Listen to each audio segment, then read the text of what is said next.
Barang yang saya tunggu-tunggu lebih kurang hampir 2 bulan penantian guys. Akhirnya Pandem Rocket Bunny untuk GIRE. Kit ni saya order sebelum kereta saya keluar guys. Dah lebih kurang hampir 2 bulan juga. Shipment lebih kurang sebulan lebih. Dan juga diorang buat benda ni pun dekat sebulan juga. Sebab kit ni diorang tak ada ready stock macam kereta-kereta yang lain. Katanya Pandem kata dengan saya tak banyak production untuk GIRE, jadi diorang tak ada ready stock. So ni memang direct daripada Jepun. Kita tengok apa kat dalam ni guys. Macam mana kit ni. Siapa yang berminat dengan kit ni, owner-owner GIRE boleh contact saya direct guys. So kita boleh handle, adjust untuk korang. So barang dah sampai ni saya berani untuk kongsikan kat korang. So projek untuk Rocket Bunny body kit ni saya akan buat DIY sendiri dekat rumah saya, dekat sini sendiri. Saya akan potong sendiri, pasang sendiri.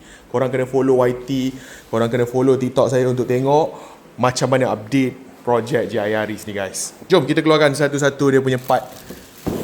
Semua dia datang dalam bungkusan guys. Saya pun tak tahu apa dalam dia. Kita susun dulu. Sebab kotak ni besar gila. Lebih besar daripada rim. Rim kat belakang tu 4 pieces. Saya rasa 2 kali ganda. Seolah-olah korang order lebih kurang 8 biji rim dia punya size. So yang ini dia punya kanak depan ni. Kanak depan dia.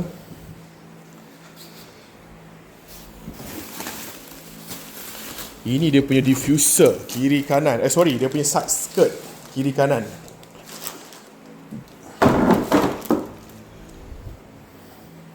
Ini dia punya fender depan. So Pandem ni dia punya lebar betul-betul super wide. Dia bukan wide saja, dia super wide guys. Saya sebenarnya masa beli GIRE ni, terus terang saya beritahu korang, saya kurang minat dengan design asal dia. Dan saya decide untuk beli GIRE ni sebabkan body kit ni. Sebabkan body kit daripada Pandem ni, saya decide untuk buat purchase GIRE tu. Sebab kalau tak ada body kit, serius, bentuk dia macam perempuan sikit. Dia lembut sikit guys. Dia nak jantankan dia. Kita nak tukarkan daripada jantan. Body kit ni wajib. Ini sebenarnya bukan setakat Pandem je lah. Dia ada banyak lagi white body kit yang ada kat pasaran. Tapi saya minat dengan Pandem. Bagi saya anything yang white body, consider nice untuk GIRE ni. Walaupun dia dah white, tapi tak cukup bagi saya. Okay guys. Ini saya nak confirmkan ni. Saya asyik baik saya tak beli lagi. Kit dia datang dengan getah sekali guys. Dengan getah, dengan skru, semua cukup. Saya ingatkan nak beli benda ni, rupanya dah ada. Sekali datang. Ni apa ni? Ini saya tak pasti apa. Ni ada splitter bawah. Dia dah siap tebuk lubang untuk korang guys. Lubang pun dah ada dah. Ni splitter bawah dia ni. Splitter untuk bumper depan. Apa lagi ada dalam ni? Ni dia punya besi spoiler.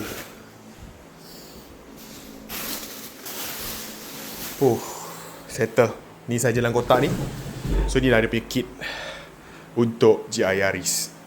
Saya terpaksa dapatkan yang custom sebab sizing GIRE Pandem body kit ni, dia punya lebar saya rasa lebih 4 ke 5 inci dia keluar daripada yang original punya setup.